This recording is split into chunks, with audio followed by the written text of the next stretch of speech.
दोस्तों, सबसे पहले मैं आपको राहुल गांधी से सावधान करना चाहता हूं, क्योंकि बीजेपी के लोग राहुल को गुंडा बता रहे हैं। और हमें यह पता होना चाहिए, राहुल वर्जिश करते हैं, वर्कआउट करते हैं, जिम जाते हैं। उनका हाथ नहीं हथौड़ा है। वो सनी देओल की तरह से हैंडपंप उखाड़ लिया करते हैं। 1 मिनट में 150 नारियल तोड़ दिया करते हैं।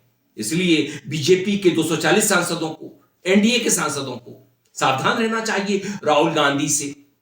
जो आदमी 1 मिनट में 150 नारियल तोड़ सकता है, तो 2-2.5 मिनट में वो क्या कमाल कर सकता है, ये देशवासियों को जान लेना चाहिए। मोदी को सावधान रहना चाहिए। और 2-4 दिन पहले जो कुछ नई संसद के मकर द्वार पर घटित हुआ, उससे हम शर्मसार हुए। राहुल जिस तरह से धक्का देते हैं बीजेपी के सांसदों को, प्रताप सारंगी और मुकेश राजपूत को। मुकेश राजपूत तो हट्टे कट्टे होते हैं, प्रताप सारंगी गरीब सांसद हैं, कमजोर हैं, बुजुर्ग हैं।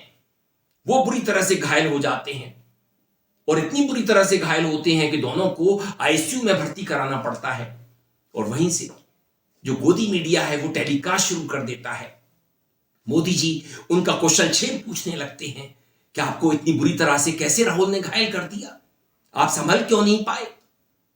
मगर लोगों को जान लेना चाहिए, जैसा कि बीजेपी के लोग बता रहे हैं, राहुल गुंडे बन चुके हैं, बाहुबली बन चुके हैं।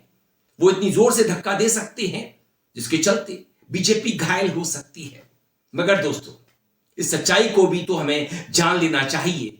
अगर कोई व्यक्ति बुरी तरह से घायल होता है, आईसीयू में उसे भर्ती कराना पड़ता है, क्या वो टेलीविजन पर बात कर सकता है, मोदी से बातचीत कर सकता है, मोदी उसका कुशल क्षेम पूछ सकते हैं? शायद नहीं।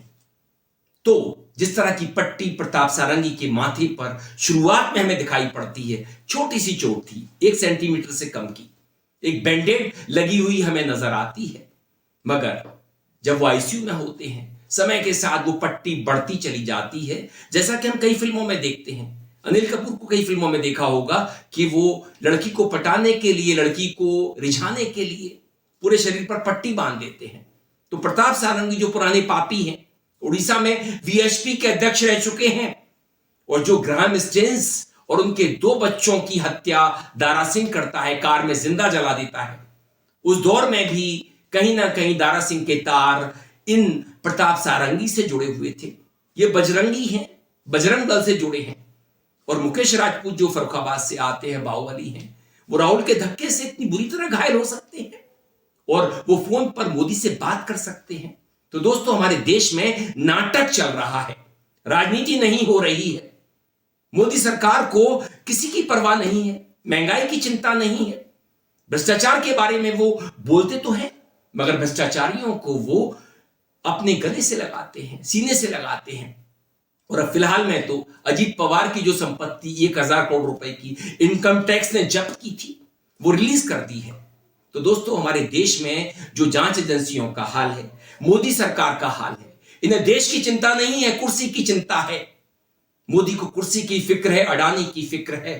और शाह ने तो अब स्पष्ट कर दिया है कि हम मनुवादी हैं, क्योंकि उन्होंने जब संसद में कहा, इतनी बार अंबेडकर अंबेडकर करते हो, अगर भगवान भगवान करते होते तो तुम्हें 7 जन्मों तक स्वर्ग मिल जाता। तो दोस्तों, हमारे देश में महिलाओं का सम्मान का जो हाल है, जिस तरह से हमारे देश में महिलाओं को सम्मान मिल रहा है, जिस तरह से उनके रेपिस्ट छुट्टे घूमते हैं, बनारस में घूमते हैं, मध्य प्रदेश में जाकर के प्रचार करते हैं, और जो हाथरस में उस दलित लड़की के साथ हुआ, उस परिवार के साथ जो अब हो रहा है, जहां पर राहुल जाते हैं, उस परिजनों से, उनके परिजनों से मिलते हैं, माफ करिए, और मोदी कपूर परिवार से मिलते हैं, फोटोएं खिंचाते हैं, बड़े खुश नजर आते हैं। तो दोस्तों, देश का जो हाल है सो है। मगर जिस तरह का नाटक चल रहा है राजनीति में, 75 साल के इतिहास में हमने कभी नहीं देखा। मोदी शाह कांग्रेस को घेर सकते हैं, नेहरू जी को बदनाम कर सकते हैं, नेहरू जी को पटेल साहब के साथ सामने खड़ा कर सकते हैं, विरोधी बता सकते हैं। मगर मोदी बताएं, उन्होंने जिन जिन सीढ़ियों को इस्तेमाल किया, क्या उन्हें बाद में गिरा नहीं दिया? उन्होंने संजय विनायक जोशी के साथ क्या किया? सेक्स सीडी निकलवाई, संजय विनायक जोशी वहां से साफ निकले, और 2012 में मुंबई की कार्यकारिणी में संजय जोशी से इस्तीफा लिया गया, गडकरी ने लिया, उन्हें अपमानित किया। श्री संजय जोशी द्वारा पार्टी से मुक्त करने का अनुरोध किया गया, जिसे पार्टी अध्यक्ष नितिन गडकरी जी ने स्वीकार किया। पार्टी से मुक्ति मांगी है। ऐसे मैं शुरू करना चाहूंगा कि बीजेपी में ज्यादातर लोगों को समझ में आ गया है कि भारत में रहना है तो मोदी मोदी कहना है। कभी मोदी के साथ साथ काम करके गुजरात में बीजेपी को खड़ा करने वाले संजय जोशी को हटना पड़ा। बीजेपी में अगर प्रॉब्लम है तो ये बीजेपी का मामला है। बीजेपी से अगर संघ परिवार को प्रॉब्लम है तो ये संघ परिवार का मामला है। हम तो ये जानना चाहते हैं आज प्राइम टाइम में, जिस पार्टी और जिस परिवार में इतनी प्रॉब्लम है वो विपक्ष के तौर पर देश की प्रॉब्लम और मुद्दे कैसे उठाएगी।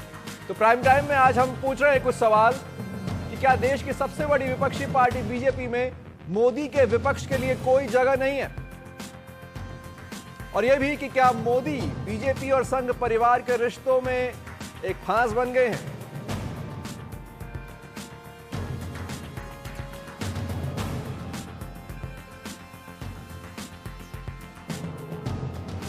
बीजेपी से संजय जोशी के इस्तीफे की खबर आते ही दिल्ली में उनके घर पर समर्थक जुटने लगे।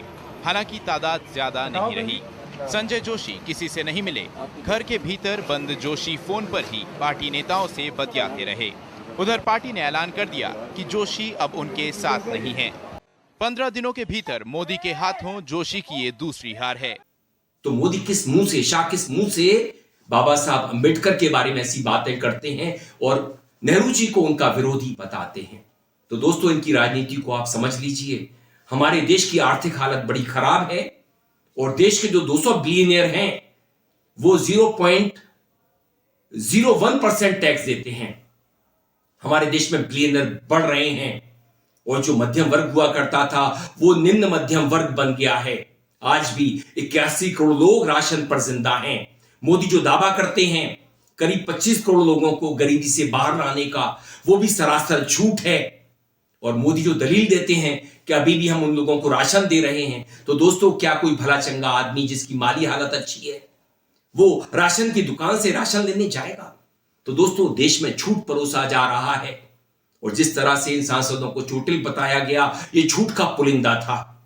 आप इस सच्चाई को समझ लीजिए, देश को बचा लीजिए, वरना अडानी देश को खा जाएगा और सौंपने वाला होगा देश का प्रधानमंत्री मोदी। चुनाव आयोग जिस तरह से चुनाव करवा रहा है उसको भी आप जांच लीजिए, परख लीजिए।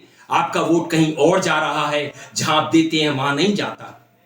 तो आप इस नाटक कंपनी से दूरी बना लीजिए, देश को बचा लीजिए। मैं बस इतना कहना चाहूंगा, राहुल गुंडे नहीं है। भले ही निशिकांत दुबे बताए, सुधांशु त्रिवेदी बताए, संबित पात्रा बताए, सबके सब झूठे हैं।